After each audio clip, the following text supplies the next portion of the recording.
자, 주식시장의 역사를 통째로 바꿔놓은 그런 날이 딱 하루 있었습니다. 그냥 보기에는 뭐 평범한 월요일이었거든요. 그런데 바로 이날 전혀 다른 두 개의 거대한 힘이 꽝 하고 부딪히면서 시장의 판도를 완전히 뒤집어 놓은 거죠. 지금부터 그 역사적인 하루 속으로 한번 들어가 보겠습니다. 2026년 1월 5일 다우 지수가 마감한 숫자입니다. 48,971.17. 정말 경이로운 숫자죠. 사상 최고치였거든요. 대체 그날 무슨 일이 있었길래 이런 폭등이 가능했을까요? 바로 이겁니다. 이 질문이 모든 미스터리의 시작이에요.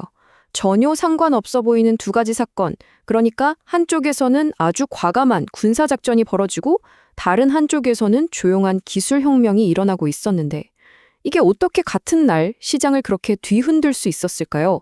그 연결고리를 지금부터 하나씩 찾아보겠습니다.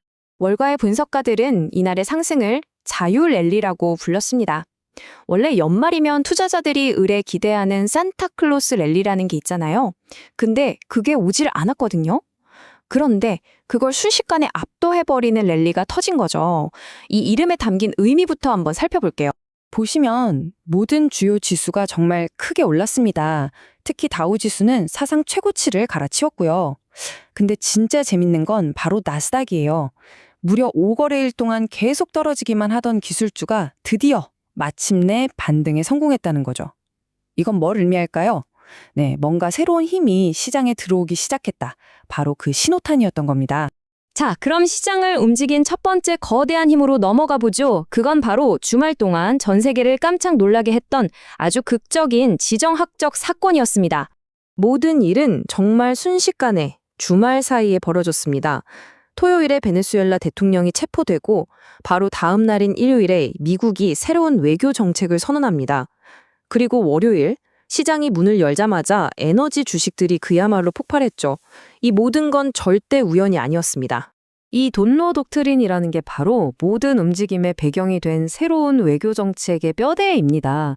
좀 쉽게 말하자면 이제 우리 영향권 안에서 일어나는 문제는 더 이상 보고만 있지 않겠다. 이런 강력한 신호였고요. 시장은 이 신호를 즉각적으로 돈의 흐름으로 해석해낸 거죠. 그리고 바로 이 트럼프 대통령의 한마디가 모든 불확실성을 싹 걷어내고 투자자들한테 확실한 신호를 줬습니다. 아, 이건 그냥 군사작전에서 끝나는 게 아니구나. 미국의 에너지 안보랑 직결되는 엄청난 경제적 이익을 가져오는 거구나. 바로 이 명확한 메시지를 시장이 덥석 문 겁니다. 근데 말이죠. 만약 이야기가 여기서 끝났다면 그날의 시장을 절반밖에 이해하지 못하는 겁니다. 이 지정학이라는 거대한 헤드라인 뉴스 뒤편에서 아주 조용하지만 그에 못지않게 강력한 또 다른 이야기가 동시에 펼쳐지고 있었거든요. 전 세계의 눈과 귀가 베네수엘라에 쏠려 있을 바로 그 시간에 저 멀리 라스베이거스에서는 완전히 다른 종류의 혁명이 아주 조용하게 진행되고 있었습니다. 세계 최대의 기술 박람회, 바로 CES 2026 현장이었죠. 여기서 시장의 흐름이 확 바뀝니다. 그동안 AI가 열심히 학습을 했다면 이제는 그걸 실제로 실행하는 단계로 넘어간 거예요. 그랬더니 생각지도 못한 문제가 터져 나온 겁니다. 데이터를 저장할 물리적인 공간이 부족해진 거죠. 바로 그 타이밍에 공급업체인 폭스콘이 엄청난 실적을 발표했고 똑똑한 투자자들은 돈의 흐름이 어디로 바뀔지 정확하게 간파해낸 겁니다. 와, 결과는 정말 놀라웠습니다. 우리가 AI 하면 딱 떠오르는 회사, 엔비디아 있잖아요. 주가는 거의 움직이지도 않았어요. 오히려 살짝 떨어졌죠. 그런데 그동안 아무도 쳐다보지도 않던 데이터 저장장치 회사들, 그러니까 샌디스크나 웨스턴 디지털 같은 곳들의 주가는 그야말로 폭등을 한 겁니다. 시장의 관심이 이제 화려한 AI의 두뇌에서 그 두뇌가 제대로 돌아가게 할 튼튼한 몸, 다시 말해 하드웨어로 옮겨가고 있다는 아주 명백한 증거였죠. 자, 이제 두 개의 이야기를 한번 합쳐볼 시간입니다.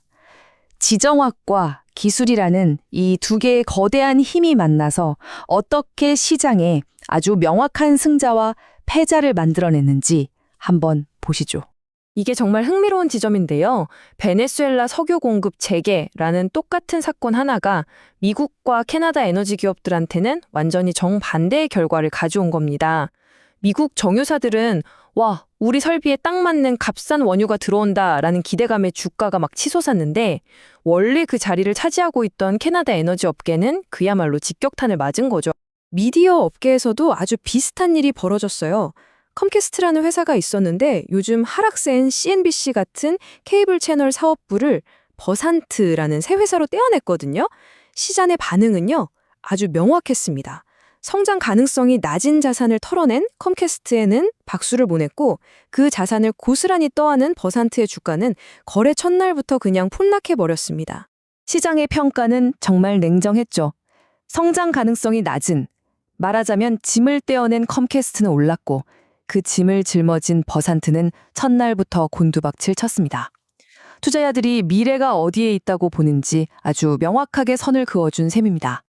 자, 그럼 이 역사적인 하루가 우리에게 알려주는 건 뭘까요? 앞으로의 시장을 우리가 어떻게 바라봐야 하는지 그 교훈들을 한번 정리해 보겠습니다. 이 하루는 우리에게 새로운 투자 규칙 같은 걸 알려주는 것 같아요.